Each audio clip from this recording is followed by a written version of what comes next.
करवा चौथ क्यों रखा जाता है? करवा चौथ का व्रत मुख्य रूप से सुहागन स्त्रियों द्वारा अपने पति की लंबी उम्र, स्वास्थ्य और सुखी जीवन की कामना के लिए रखा जाता है।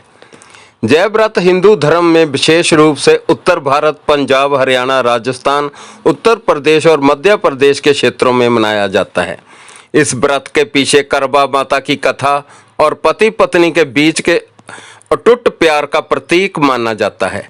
करवा चौथ का व्रत वैध खाता है कि पत्नी अपने पति के प्रति समर्पित होती है, पति व्रता होती है और उसकी लंबी उम्र और सुरक्षा के लिए कठिनाइयों का सामना करने को भी तैयार रहती है।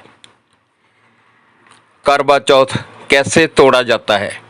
करवा चौथ का व्रत तोड़ने की प्रक्रिया बहुत ही धार्मिक और विधि पूर्वक की जाती है। इस दिन महिलाएं सुबह सूर्योदय से पहले सरगी, विशेष भोजन जिसको कहते हैं, सरगी करती हैं, जो उनकी सास उन्हें देती है। इसके बाद वे पूरे दिन निर्जला व्रत रखती हैं, अर्थात दिन भर पानी और भोजन ग्रहण नहीं करती। दिन भर वे करवा माता की पूजा की तैयारी करती हैं और शाम को करवा माता की पूजा करती हैं, जिसमें कथा सुनाई जाती है करवा माता की। व्रत तोड़ने की प्रक्रिया भी बता देता हूँ। वो इस प्रकार है। चांद निकलने का इंतजार करती हैं वो सुहागन स्त्रियां जिन्होंने करवा चौथ का व्रत रखा होता है। रात में जब चांद निकलता है तब महिलाएं छाननी से चंद्रमा को देखती हैं।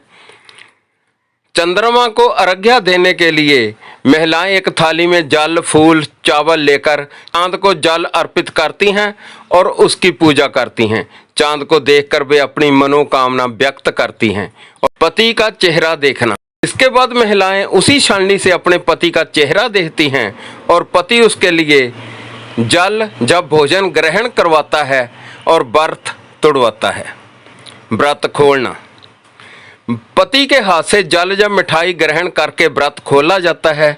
इसके बाद महिलाएं भोजन करती हैं और भगवान का धन्यवाद करती हैं।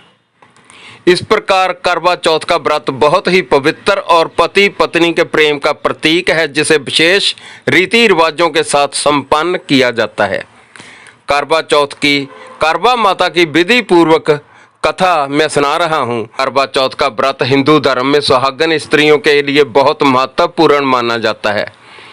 इस दिन महिलाएं अपनी पति की लंबी आयु और खुशहाल वैवाहिक जीवन के लिए पूरे दिन निर्जला व्रत रखती हैं और करवा चौथ की पूजा में करवा माता की पूजा का विशेष महत्व होता है। इस पूजा के दौरान करवा माता की कथा सुनने का विधान होता है। तो आइए प्रस्तुत करता हूँ करवा माता की कथा। प्राचीन काल में एक स्त्री थी जिसका नाम करवा था। वह अपने पति से बहुत प्रेम करती थी और उसकी सेवा करती थी। उसका पति एक दिन नदी में स्नान करने गया। नदी में एक मगरमच्छ ने उसके पैर को पकड़ लिया और खींचने लगा। करवा के पति ने उसे पुकारा और करवा तुरंत नदी के पास पहुंच गई।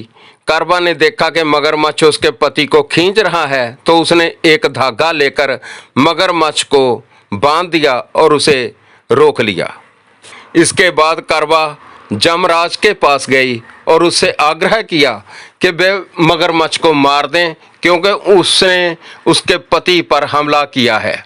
जमराज ने करवा से कहा कि मगरमच्छ की आयु अभी शेष है, इसलिए उसे मारा नहीं जा सकता। करवा ने कहा कि यदि जमराज तुम ऐसा नहीं करोगे तो मैं तुम्हें श्राप दे दूंगी। करवा के साहस और पति के प्रति समर्पण को देखकर जमराज ने मगरमच्छ को मृत्यु दंड दिया और करवा के पति को जीवन दान दिया। इस घटना के बाद से करवा का नाम सुहागन स्त्रियों के लिए आदर्श बन गया और करवा चौथ के दिन करवा माता की पूजा का विशेष महत्व हो गया। इस व्रत के द्वारा स्त्रियां अपने पति की लंबी उम्र और सुखी जीवन की कामना करती हैं और करवा माता का आशीर्वाद प्राप्त करती हैं। इस प्रकार करवा चौथ की पूजा में करवा माता की कथा सुनकर व्रत को पूरा किया जाता है और इसके बाद चंद्र दर्शन करके व्रत खोला जाता है।